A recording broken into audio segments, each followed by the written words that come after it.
Sir, please explain the squat kinematics at the hip joint. Okay.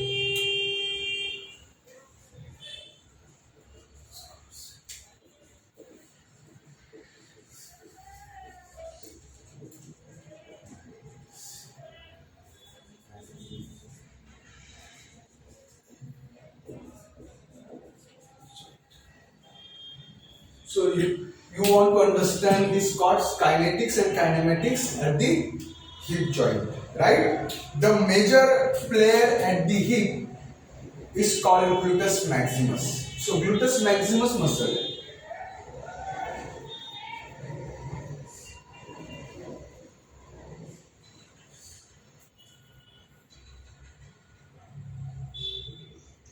eccentrically controls squats,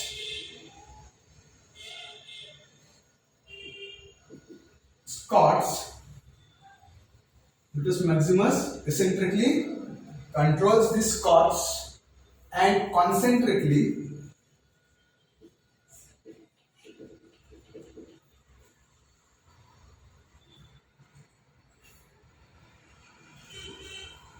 overcome the external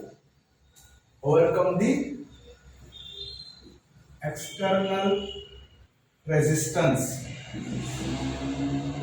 right? Let's understand this. And along with this IT band,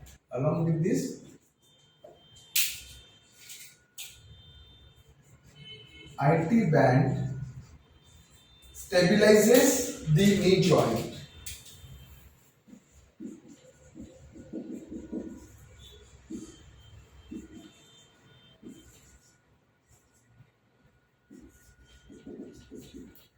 Right?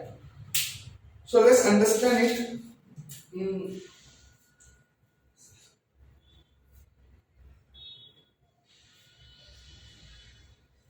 This is sacrum S1, S2, S3, S4, S5, C1, C2, C3, C4.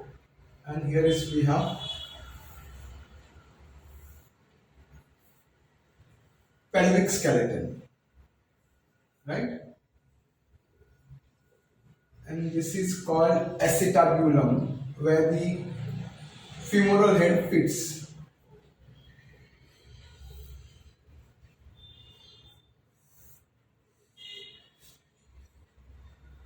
And this is tibia, and we do have fibula, right?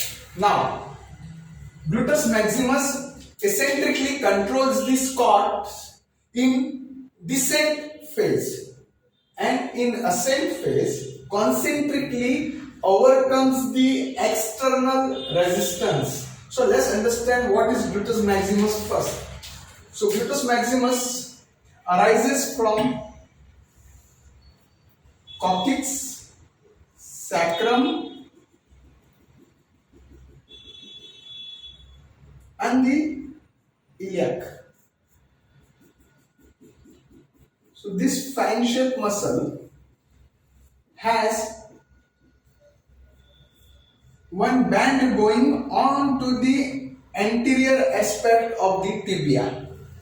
This band coming from upper fibers of the gluteus maximus, right? Their fibers are coming from iliac. So this band is called IT band, iliotibial band. Ilio means coming from ilium, tibia means going on to the tibia, anterior tibia, right? And this stabilizes the knee joint.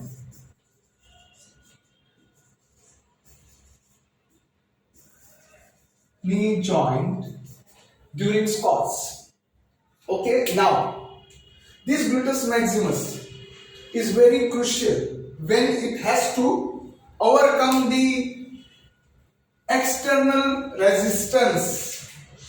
So very important is external resistance. So what is external resistance? The load in squatting, right? So suppose this is here, someone is squatting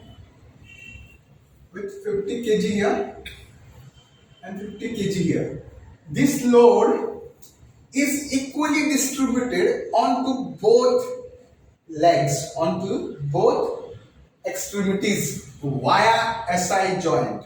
This joint called SI joint, sacroiliac joint. So this joint is very important in squatting.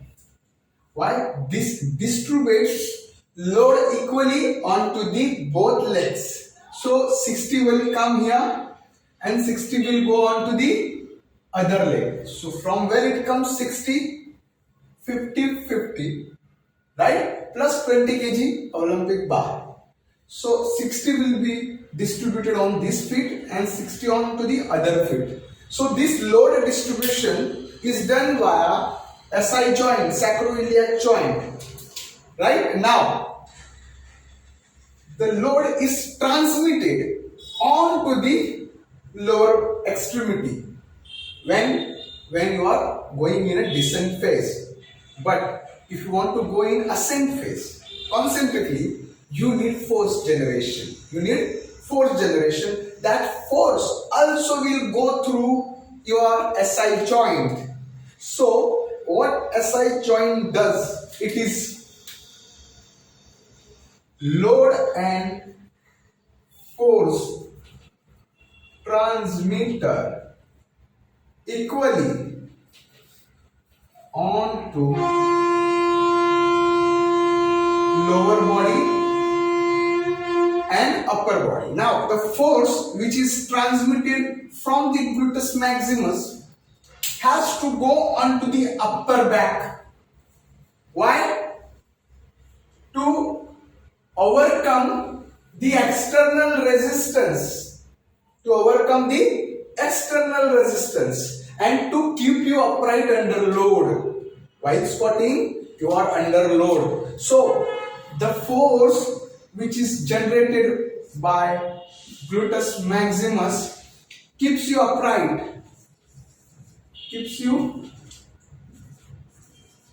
upright under load, right? And this force, this gluteus maximus via SI joint overcomes the external resistance, right? So SI joint is very crucial, and at the same time the upper fibers coming from ilium which are going down as IT band, iliotibial band. Why iliotibial band? Coming from ilium going on to the tibia. So IT band, right?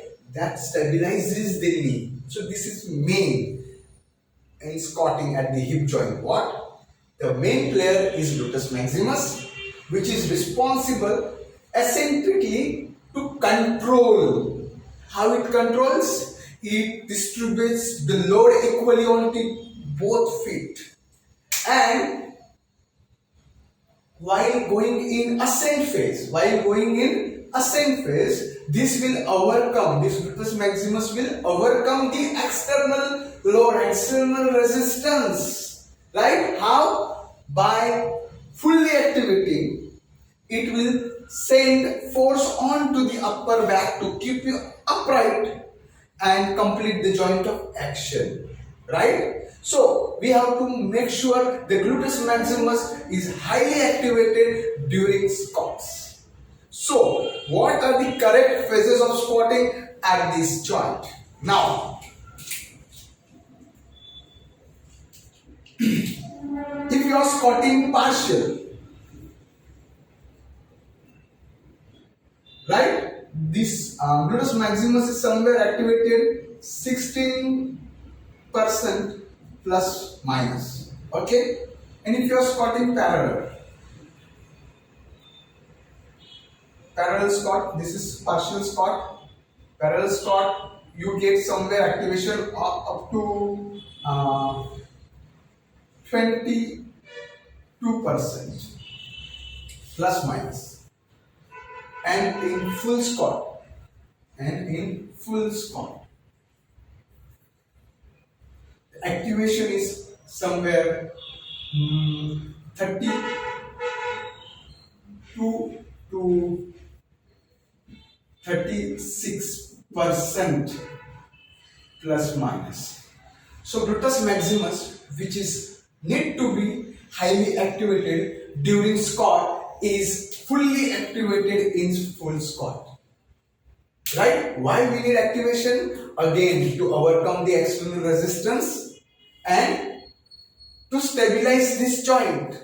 As I mentioned previously, that SI joint is the main joint, sacroiliac joint, which is transferring the load equally onto the both feet and the force onto the upper back to keep you tight under load. So this has a great mechanism, and we need to stabilize this joint, and the gluteus maximus is going to stabilize because the gluteus maximus arises from sacrum and ilium, right? So gluteus maximus activation is must to stabilize the SI joint, so the mechanical energy can flow very nicely, right?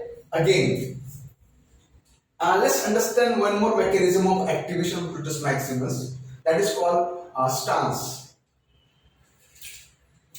So suppose your stance are narrow. Suppose your stance are narrow. What will happen?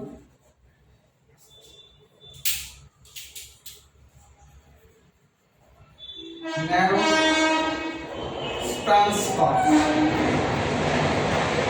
Right? What will happen if your stance are narrow and this is load, squatting load, we are saying from upward, right? In narrow squats, narrow stance squats, your gluteus maximus is only 70% activated. So activation of gluteus maximus in narrow stance is only 70% activation. Right? But shoulder width stance, which are somewhere like 40 to 42 centimeters, you have to take a nice measurement at the shoulder and put it down into the feet. So your gluteus maximus, your hip can travel nicely, right? So the wider stance, shoulder width stance, right? This is load here, right? So wider stance.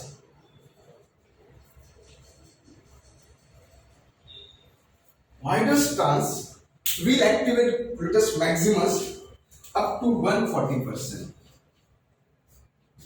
So higher activation of gluteus maximus is seen in the wider stance. So I hope I have simplified. The more biomechanics and more sciences about forms and techniques, if you want to learn, come to the JFI.